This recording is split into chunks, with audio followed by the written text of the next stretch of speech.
It almost feels like an endless search, but I believe one has to make a huge deal about seeking help, because you are a big deal. Teachers of Reddit, when can you tell if a student is going through depression or self-loathing? If so, what do you try to do to help? I used to work in schools and I have to say that I always saw the kids I knew needed help as often as I could. They were the kids who didn't have supplies, didn't turn in work, had unreachable parents, were quiet, got bullied, etc. Essentially not thriving. In a year of substituting, the biggest thing I've learned is this. If a student doesn't seem right, they aren't. If you ever think to yourself, huh, that's a strange thing to say. Huh, that's not normal for that age group. It's because it isn't. My first week a 5th grade boy said to me, "You look like my stepdad. I'm a giant burly, bearded man, but you don't seem mean like him. Are you going to stick around?" My heart broke. I excused myself and had the special ed aide look over my class while I went directly to the counselors. Any change in behavior? Usually personal hygiene, attendance, level of interaction. But honestly, as a once extremely suicidal grad student, it was surprising how little people noticed. I showed up for work for barely 4 to 5 hours, I was quite a bit withdrawn, but I also overcompensated. Sometimes I'd make an effort to dress nicely, be more cheerful because I didn't want anyone to see what was really going on. I'd hang around till almost midnight to make up for lost hours. Depressed behavior is often contradictory. There's no one way to predict. Some people withdraw, some people throw themselves into things further in an effort to distract. You are seeing them for a few hours a day, it is hard to tell what's going in their life. That's why any change from baseline is important, doesn't matter which direction it moves in. For me, it didn't end well. I'm still alive and I suppose that's good. I don't know if this belongs here, but I'm going to put it here anyway because it's important in discussions like this. Depression does not mean quiet and reserved. It can mean a variety of symptoms. When I was dealing with depression, I became more outgoing and loud, cracking jokes and trying to get people to talk to me. And, whenever someone shut me down, I took it harder than the average extrovert. I'm extremely introverted. Saying, "Look for the quiet kid," isn't always helpful. I personally had a 2-year period of depression that wasn't characterized by isolation. While depression can certainly manifest as quietness, keeping that narrow-mindedness is hurting the people who are suffering but trying to keep a brave face. This will probably get buried, but I was actually dealing with this today.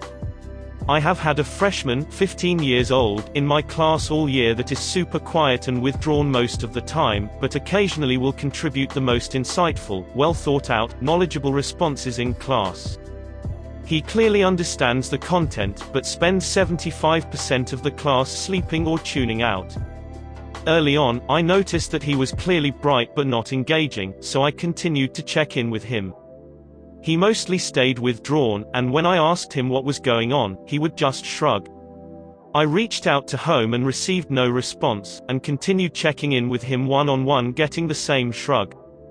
This past week there were parent-teacher conferences, and he came in by himself, which a lot of kids end up doing due to parent work schedules.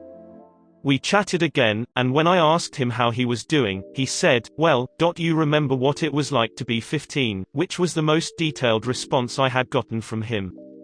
I told him I had and shared that I had gone through some pretty severed anxiety and depression and didn't receive help until my 20s, and that I wish I had reached out sooner. I then shared with him that we have counseling services on our campus and asked if he wanted me to make an appointment for him, and he said okay, which honestly feels like a huge victory. I try to get to know each of my kids, and the biggest way I do that is simply by asking them how they are doing each day. Many simply respond with, "Fine," but occasionally they will offer something more vulnerable. I guess to really respond to your question, I look for what I know and remember, and I try to support them the best I can. I've been teaching high school for 13 years. In that time, we've lost about a student a year on average, and about half of those have been suicides. After one particularly impactful student's passing, I made it my personal mission to form a personal connection with every one of my students. You can tell a student is going through depression or self-loathing the same way you're able to tell when a friend of yours is going through those same feelings. Students are people after all. Oftentimes, attendance drops, attention to self-care tapers off, and they start to withdraw. They'll stop raising their hand and doing their assignments and sleep through class more and more.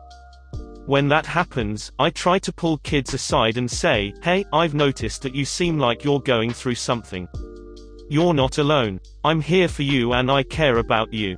Some kids will deny anything is going on, some will burst into tears and reach out for a hug, some will set an appointment to come in and talk later. I also let them know about the support groups we have on campus and ask if they're interested. Sometimes I call home, sometimes I don't. I feel out the situation and decide from there. I'll also try to put that student in a group with my more mature students. Not the overly positive ones, but the most level-headed, just so that there's some consistency in their life. Most importantly, I try to say every single one of my students' names every day in a positive way.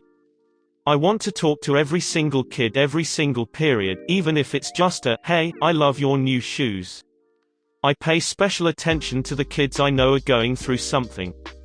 It's a delicate balance. I want them to know that I am paying special attention to them, but I don't want everyone else to know that I'm doing anything different. So acknowledging all kids this way allows me to spend just a minute or two longer with the ones who really need it without them getting labeled as teachers' pets. This part of my job is by far the hardest. I wish I could unburden my kiddos. My general ed psychology professor is some fancy head of the psychology department in our school. She handed around flyers, papers to our college's student health center, and spent about 30 minutes talking to all approximately 100 of us in our huge lecture hall about mental health.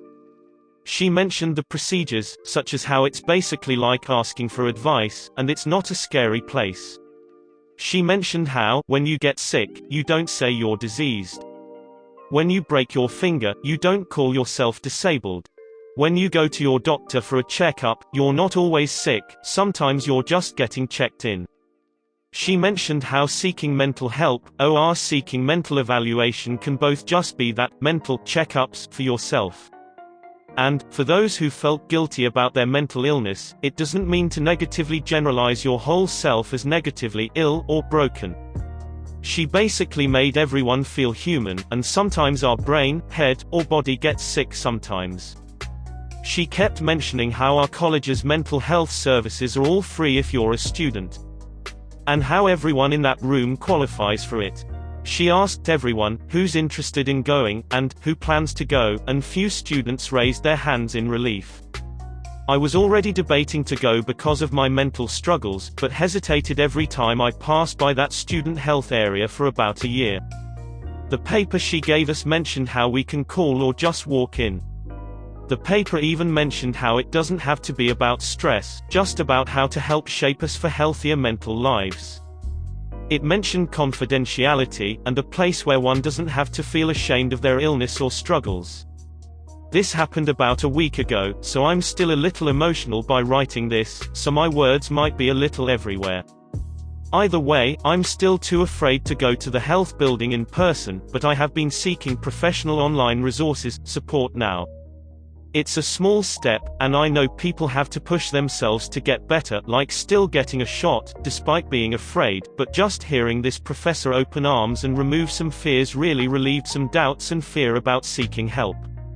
Small edit, she also made a big deal about always asking and seeking for help, despite if it's asking a teacher, manager, boss, parent, friend, etc. until you get help. She said to keep seeking until you get the help you need. I have high respect for her. One thing I would personally add, is to keep note of things that do and don't work. If a parent helping you isn't enough, take note of that. Seek, ask more. If a teacher isn't helping, seek, ask more, possibly a professional. If a specific professional doesn't help, seek a different one, type. It almost feels like an endless search, but I believe one has to make a huge deal about seeking help, because you are a big deal. Like and subscribe for more funny, interesting, and scary r/ask Reddit videos.